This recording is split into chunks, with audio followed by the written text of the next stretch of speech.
ওস্তাদ ওস্তাদ ওস্তাদ এক মিনিট। আসসালামু আলাইকুম। ওয়ালাইকুম আসসালাম। ওস্তাদ আপনার বাড়ি কোথায়?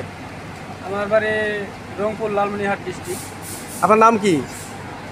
আমার নাম মোহাম্মদ মোফাজ্জল। চমৎকার নাম। ওস্তাদ আপনার একটু থামাইলাম, আপনি বিরক্ত মনে করবেন না।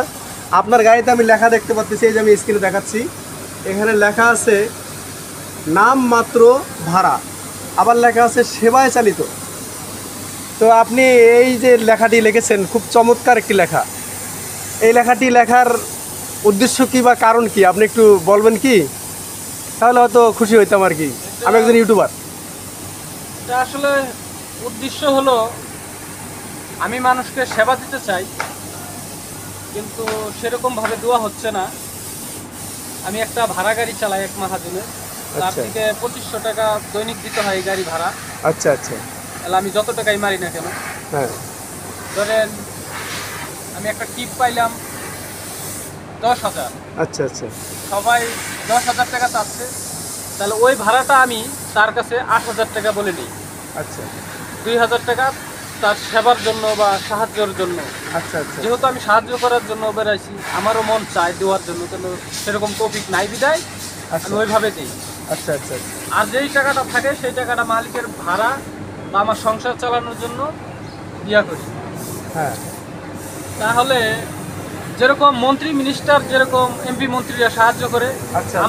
আমারও সেরকম সাহায্য করার ইচ্ছা, কিন্তু আল্লাহ পাক আমাকে সেই তৌফিক দান করেনি। আচ্ছা আচ্ছা, মাশাআল্লাহ মাশাআল্লাহ। আচ্ছা আমি যদি কখনো দান করে, আর যদি এইভাবে চলতেছি আল্লাহ পাক চলাইতেছে ভালোই, আর যদি কখনো আমি একটা গাড়ি কিনতে পারি, জি জি। তাহলে এখন যতটুকু ছাড় দিচ্ছি তখন আমার ব্যক্তিগত খরচটা নিয়ে যাতে বাকিটুকু মানুষের সেবায় সেবায় দিয়ে দেবো। এই যে দেখেন, ও চমৎকার। যে একটা বন্যা গেল, আচ্ছা। এই বন্যায় অনেকে অনেক টাকা দান করে। নোয়াখালী ফেনীতে যে বন্যা গেল। জি। আচ্ছা আচ্ছা। আমারও মন চাইছে, আমি যাইতে পারিনি, আমার কিন্তু আমারও একটু সমস্যা, আচ্ছা। ভাড়া গাড়ি চালাইতে হয়, মানুষের সেবা একদিন না চললে আবার। আমারও সংসার টানাটানি। হ্যাঁ। যাই হোক, যদি কখনো আমার তৌফিক হয় তাহলে আমি ওইভাবে আরো বন্যাতুরদের পাশে দিয়ে দাঁড়াবেন।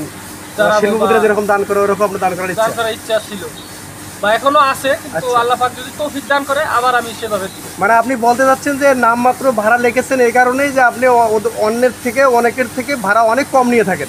জি। এটাই মানে, যেহেতু আপনার অর্থ তহবিল নেই বা সয় সম্পদ নেই, আপনি একজন গরিব মানুষ, এই তো বলার চেষ্টা করতেছেন। ও মাশাআল্লাহ। প্রিয় দর্শক বন্ধু, দেখুন এই ওস্তাদের মন কত উদার। এরকম উদার মনের মানুষ হওয়া দরকার যে উনি একটা ভাড়া গাড়ি চালায় মাত্র। এই ভাড়া গাড়িটা দৈনিক 2500 টাকা ভাড়া দিতে হয়। 2500 টাকা ভাড়া দেওয়ার পরে যে তহবিলটি থাকে সেই তহবিল থেকে উনি অন্যের জন্য ভাড়া কম নিয়ে থাকে। যেমন 10,000 টাকার কথা বললেন, 10,000 টাকা ভাড়া হলে উনি 8,000 টাকা ভাড়া নেয়। তাহলে বোঝা যাচ্ছে উনি কতটা উদারের। এমনি 2,000 টাকা ছাড় দিয়েছেন, আবার ভাড়া গাড়ি চালাচ্ছেন। এই গাড়ি থেকেই উনি ইনকাম করে তার সংসার চালায়, ফ্যামিলি চালায়, আবার বাসা বাড়িতে ভাড়া থাকে। ওনার বাড়ি হচ্ছে লালমনিরহাট। উনি কথাটি বলার চেষ্টা করলেন। তো এই দেখুন কথাটি লাগছে কত সুন্দর। নাম মাত্রই ভাড়া, সেবায় চালিত। আমরা চাই এই ওস্তাদকে সবাই দোয়া করবেন যেন উনি আগামীর দিনে এই ভাড়া গাড়ি চালা বন্ধ করে আল্লাহ তবারক তাআলা তাকে একটা নিজের গাড়ি দান করেন।